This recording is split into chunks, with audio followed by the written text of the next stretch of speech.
شروع اللہ کا نام لے کر جو بڑا مہربان نہایت رحم والا ہے۔ کاف ہا یا عین صاد، یہ تمہارے پروردگار کی مہربانی کا بیان ہے جو اس نے اپنے بندے زکریا پر کی تھی، جب انہوں نے اپنے پروردگار کو دبی آواز سے پکارا اور کہا کہ اے میرے پروردگار، میری ہڈیاں بڑھاپے کے سبب کمزور ہو گئی ہیں اور سر سفید بالوں کی وجہ سے چمکنے لگا ہے، اور اے میرے پروردگار، میں تجھ سے مانگ کر کبھی محروم نہیں رہا، اور میں اپنے بعد اپنے بھائی بندوں سے ڈرتا ہوں، اور میری بیوی بانجھ ہے، پھر بھی مجھے اپنے پاس سے ایک وارث عطا فرما جو میری اور اولاد یعقوب کی میراث کا مالک ہو، اور اے میرے پروردگار، اس کو خوش اخلاق بنائی ہو۔ فرمایا اے زکریا، ہم تم کو ایک لڑکے کی بشارت دیتے ہیں جس کا نام یحییٰ ہوگا، اس سے پہلے ہم نے اس نام کا کوئی شخص پیدا نہیں کیا۔ انہوں نے کہا کہ پروردگار، میرے ہاں کس طرح لڑکا ہوگا جبکہ میری بیوی بانجھ ہے اور میں بڑھاپے کی اس حالت کو پہنچ گیا کہ سوکھ گیا ہوں۔ حکم ہوا کہ اسی طرح ہوگا، تمہارے پروردگار نے فرمایا ہے کہ مجھے یہ آسان ہے، اور میں پہلے تم کو بھی تو پیدا کر چکا ہوں اور تم کچھ چیز نہ تھے۔ کہا کہ پروردگار، میرے لیے کوئی نشانی مقرر فرما۔ فرمایا نشانی یہ ہے کہ تم صحیح و سالم ہوتے ہوئے 3 رات دن لوگوں سے بات نہ کر سکو گے۔ پھر وہ عبادت کے حجرے سے نکل کر اپنی قوم کے پاس آئے تو ان سے اشارے سے کہا کہ صبح و شام تسبیح کرتے رہو۔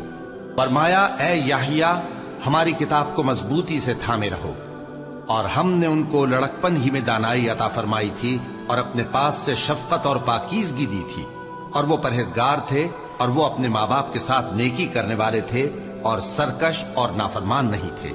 اور جس دن وہ پیدا ہوئے اور جس دن وفات پائیں گے اور جس دن زندہ کر کے اٹھائے جائیں گے ان پر سلام ہے۔ اور کتاب یعنی قرآن میں مریم کا بھی تذکرہ کرو، جب وہ اپنے لوگوں سے الگ ہو کر مکان کے مشرقی حصے میں چلی گئیں، پھر انہوں نے ان کی طرف سے پردہ کر لیا تو ہم نے ان کی طرف اپنا فرشتہ بھیجا، سو وہ ان کے سامنے ایک خوبصورت مرد کی صورت میں آیا۔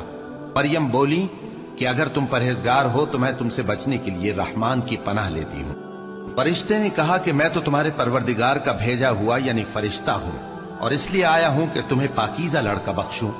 مریم نے کہا کہ میرے ہاں لڑکا کیوں کر ہوگا جبکہ مجھے کسی مرد نے بطور شوہر چھوا تک نہیں اور میں بدکار بھی نہیں ہوں۔ فرشتے نے کہا کہ یوں ہی ہوگا، تمہارے پروردگار نے فرمایا کہ یہ مجھے آسان ہے اور میں اسے اسی طریق پر پیدا کروں گا تاکہ اس کو ہم لوگوں کے لیے اپنی طرف سے نشانی اور ذریعہ رحمت بنائیں، اور یہ کام مقرر ہو چکا ہے۔ چنانچہ وہ اس بچے کے ساتھ حاملہ ہو گئیں اور اسے لے کر ایک دور جگہ چلی گئیں۔ پھر درد ذہ ان کو کھجور کے تنے کی طرف لے آیا، کہنے لگی کہ کاش میں اس سے پہلے مر چکتی اور بھولی بسری ہو گئی ہوتی۔ تب ان کے ٹیلے کے نیچے کی جانب سے فرشتے نے ان کو آواز دی کہ غمناک نہ ہو، تمہارے پروردگار نے تمہارے نیچے ایک چشمہ پیدا کر دیا ہے، اور کھجور کے تنے کو پکڑ کر اپنی طرف ہلاؤ، وہ تم پر تازہ عمدہ کھجوریں گرائے گا، تو کھاؤ اور پیو اور آنکھیں ٹھنڈی کرو۔ اگر تم کسی آدمی کو دیکھو تو کہنا کہ میں نے اللہ کے لیے روزے کی منت مانی، تو آج میں کسی آدمی سے ہرگز کلام نہیں کروں گی۔ پھر وہ اس بچے کو اٹھا کر اپنی برادری والوں کے پاس لے آئیں۔ وہ کہنے لگے کہ مریم، یہ تو نے برا کام کیا۔ اے ہارون کی بہن، نہ تو تیرا باپ ہی برا آدمی تھا اور نہ تیری ماں ہی بدکار تھی۔ تو مریم نے اس بچے کی طرف اشارہ کیا۔ وہ بولے کہ ہم اس سے کہ گود کا بچہ ہے کیسے بات کریں؟ بچے نے کہا کہ میں اللہ کا بندہ ہوں، اس نے مجھے کتاب دی ہے اور نبی بنایا ہے، اور میں جہاں ہوں اور جس حال میں ہوں اس نے مجھے صاحب برکت بنایا ہے، اور جب تک زندہ ہوں مجھ کو نماز اور زکوٰۃ کا ارشاد فرمایا ہے، اور مجھے اپنی ماں کے ساتھ نیک سلوک کرنے والا بنایا ہے اور سرکش و بدبخت نہیں بنایا، اور جس دن میں پیدا ہوا اور جس دن مروں گا اور جس دن زندہ کر کے اٹھایا جاؤں گا مجھ پر سلام ہے۔ یہ مریم کے بیٹے عیسیٰ ہیں، اور یہ سچی بات ہے جس میں لوگ شک کرتے ہیں۔ اللہ کو شایع نہیں کہ کسی کو بیٹا بنائے، وہ پاک ہے، جب کسی چیز کا ارادہ کرتا ہے تو اس کو یہی کہتا ہے کہ ہو جا تو وہ ہو جاتی ہے، اور بے شک اللہ ہی میرا اور تمہارا پروردگار ہے، تو اسی کی عبادت کرو، یہی سیدھا رستہ ہے۔ پھر اہل کتاب کے فرقوں نے باہم اختلاف کیا، سو جو لوگ کافر ہوئے ہیں ان کو بڑے دن یعنی قیامت کے روز حاضر ہونے سے خرابی ہے۔ وہ جس دن ہمارے سامنے آئیں گے کیسے سننے والے اور کیسے دیکھنے والے ہوں گے، مگر ظالم آج کھلی گمراہی میں ہے، اور ان کو حسرت و افسوس کے دن سے ڈرا دو جب بات فیصل کر دی جائے گی اور وہ غفلت میں پڑے ہوئے ہیں اور ایمان نہیں لاتے۔ ہم ہی زمین کے اور جو لوگ اس پر بستے ہیں ان کے وارث ہوں گے، اور ہماری ہی طرف ان کو لوٹنا ہوگا۔ اور کتاب میں ابراہیم کا ذکر کرو، بے شک وہ نہایت سچے تھے، پیغمبر تھے۔ جب انہوں نے اپنے باپ سے کہا کہ ابا، آپ ایسی چیزوں کو کیوں پوچھتے ہیں جو نہ سنیں اور نہ دیکھیں اور نہ آپ کے کچھ کام آ سکیں؟ ابا، مجھے ایسا علم ملا ہے جو آپ کو نہیں ملا، تو میرے ساتھ ہو جائیے، میں آپ کو سیدھی راہ پر لے چلوں گا۔ ابا، شیطان کی پوجا نہ کیجیے، بے شک شیطان اللہ کا نافرمان ہے۔ ابا، مجھے ڈر لگتا ہے کہ آپ کو اللہ کا عذاب آ پکڑے تو آپ شیطان کے ساتھی ہو جائیں۔ اس نے کہا کہ ابراہیم، کیا تو میرے معبودوں کے خلاف ہے؟ اگر تو باز نہ آئے گا تو میں تجھے سنسار کر دوں گا اور تو ہمیشہ کے لیے مجھ سے دور ہو جا۔ ابراہیم نے سلام علیکم کہا اور کہا کہ میں آپ کے لیے اپنے پروردگار سے بخشش مانگوں گا، بے شک وہ مجھ پر نہایت مہربان ہے، اور میں آپ لوگوں سے اور جن کو آپ اللہ کے سوا پکارا کرتے ہیں ان سے کنارہ کرتا ہوں اور اپنے پروردگار ہی کو پکاروں گا۔ امید ہے کہ میں اپنے پروردگار کو پکار کر محروم نہیں رہوں گا۔ اور جب ابراہیم ان لوگوں سے اور جن کی وہ اللہ کے سوا پرستش کرتے تھے الگ ہو گئے تو ہم نے ان کو اسحاق اور اسحاق کو یعقوب بخشے اور ہر ایک کو پیغمبر بنایا، اور ہم نے ان کو اپنی رحمت سے بہت سی چیزیں عنایت کی اور ان کا ذکر جمیل بلند کیا۔ اور کتاب میں موسیٰ کا بھی ذکر کرو، بے شک وہ ہمارے برگزیدہ تھے اور رسول تھے، نبی تھے، اور ہم نے ان کو طور کی داہنی طرف سے پکارا اور باتیں کرنے کے لیے نزدیک بلایا، اور اپنی مہربانی سے ان کو ان کا بھائی ہارون پیغمبر بنا کر عطا کیا۔ اور کتاب میں اسماعیل کا بھی ذکر کرو، وہ وعدے کے سچے اور رسول تھے، نبی تھے، اور وہ اپنے گھر والوں کو نماز اور زکوٰۃ کا حکم کرتے تھے اور اپنے پروردگار کے ہاں پسندیدہ تھے۔ اور کتاب میں ادریس کا بھی ذکر کرو، وہ بھی نہایت سچے تھے، نبی تھے، اور ہم نے ان کو اونچی جگہ اٹھا لیا تھا۔ یہ وہ لوگ ہیں جن پر اللہ نے اپنے پیغمبروں میں سے فضل کیا، یعنی اولاد آدم میں سے، اور ان لوگوں میں سے جن کو ہم نے نوح کے ساتھ کشتی میں سوار کیا، اور ابراہیم اور یعقوب کی اولاد میں سے، اور ان لوگوں میں سے جن کو ہم نے ہدایت دی اور جنہیں برگزیدہ کیا۔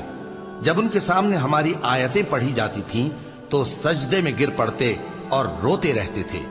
پھر ان کے بعد چند ناخلف ان کے جانشین ہوئے جنہوں نے نماز کو ضائع کر دیا اور خواہشات نفسانی کے پیچھے لگ گئے، سو ان قریب ان کو گمراہی کی سزا ملے گی۔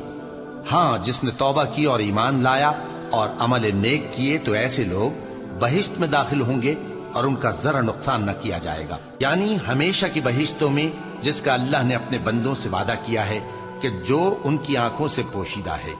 بے شک اس کا وعدہ نیکوکاروں کے سامنے آنے والا ہے، وہ اس میں سلام کے سوا کوئی بیہودہ کلام نہ سنیں گے اور ان کو صبح و شام کھانا ملے گا۔ یہی وہ جنت ہے جس کا ہم اپنے بندوں میں سے ایسے شخص کو مالک بنائیں گے جو پرہیزگار ہوگا۔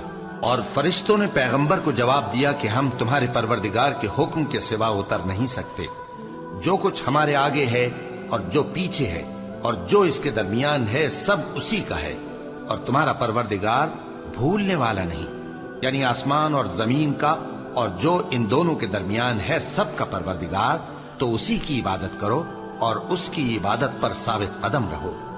بھلا تم کوئی اس کا ہم نام جانتے ہو؟ اور کافر انسان کہتا ہے کہ جب میں مر جاؤں گا تو کیا زندہ کر کے نکالا جاؤں گا؟ کیا ایسا انسان یاد نہیں کرتا کہ ہم نے اس کو پہلے بھی تو پیدا کیا تھا جبکہ وہ کچھ بھی چیز نہ تھا؟ سو تمہارے پروردگار کی قسم، ہم ان کو جمع کریں گے اور شیطانوں کو بھی، پھر ان سب کو جہنم کے گرد حاضر کریں گے اور وہ گھٹنوں پر گرے ہوئے ہوں گے۔ پھر ہر گروہ میں سے ہم ایسے لوگوں کو کھینچ نکالیں گے جو رحمان کے مقابلے میں سخت سرکشی کرتے تھے، پھر ہم ان لوگوں سے خوب واقف ہیں جو اس میں داخل ہونے کے زیادہ لائق ہیں، اور تم میں سے کوئی شخص نہیں مگر اسے اس پر گزرنا ہوگا، یہ تمہارے پروردگار پر لازم ہے، مقرر ہے۔ پھر ہم پرہیزگاروں کو نجات دیں گے اور ظالموں کو اس میں گھٹنوں کے بل پڑا ہوا چھوڑ دیں گے۔ اور جب ان لوگوں کے سامنے ہماری آیتیں پڑھی جاتی ہیں تو جو کافر ہیں وہ مومنوں سے کہتے ہیں کہ دونوں فریق میں سے مکان کس کے اچھے اور مجلسیں کس کی بہتر ہیں، اور ہم نے ان سے پہلے بہت سی امتیں ہلاک کر دیں وہ لوگ ان سے ٹھاٹ باٹ اور نمود و نمائش میں کہیں اچھے تھے۔ کہہ دو کہ جو شخص گمراہی میں پڑا ہوا ہے، رحمان اس کو آہستہ آہستہ مہلت دیا جاتا ہے، یہاں تک کہ جب اس چیز کو دیکھ لیں گے جس کا ان سے وعدہ کیا جاتا ہے، خواہ عذاب اور خواہ قیامت، تو اس وقت جان لیں گے کہ مکان کس کا برا ہے اور لشکر کس کا کمزور ہے۔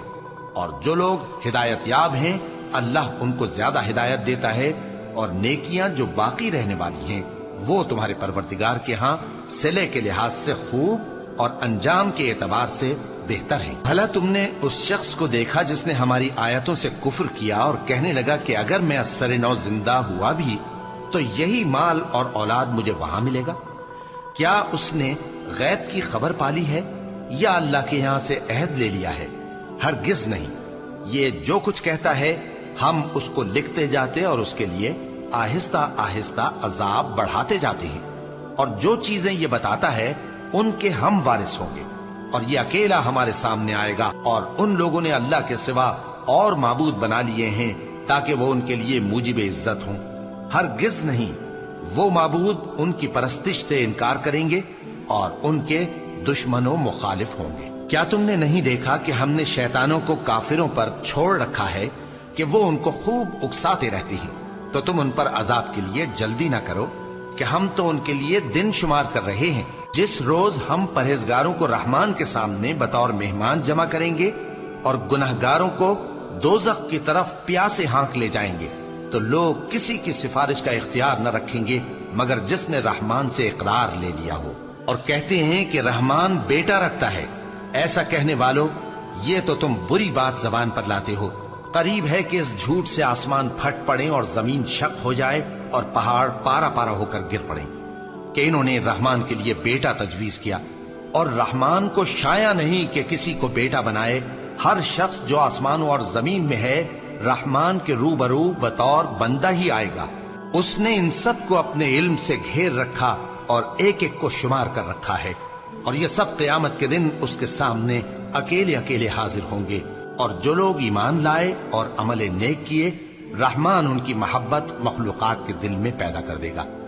اے پیغمبر صلی اللہ علیہ وآلہ وسلم، ہم نے یہ قرآن تمہاری زبان میں آسان بنا کر نازل کیا ہے تاکہ تم اس سے پرہیزگاروں کو خوشخبری پہنچا دو اور جھگڑالوؤں کو ڈر سنا دو، اور ہم نے ان سے پہلے بہت سے گروہوں کو ہلاک کر دیا ہے۔ بھلا تم ان میں سے کسی کو دیکھتے ہو یا کہیں ان کی بھنک سنتے ہو؟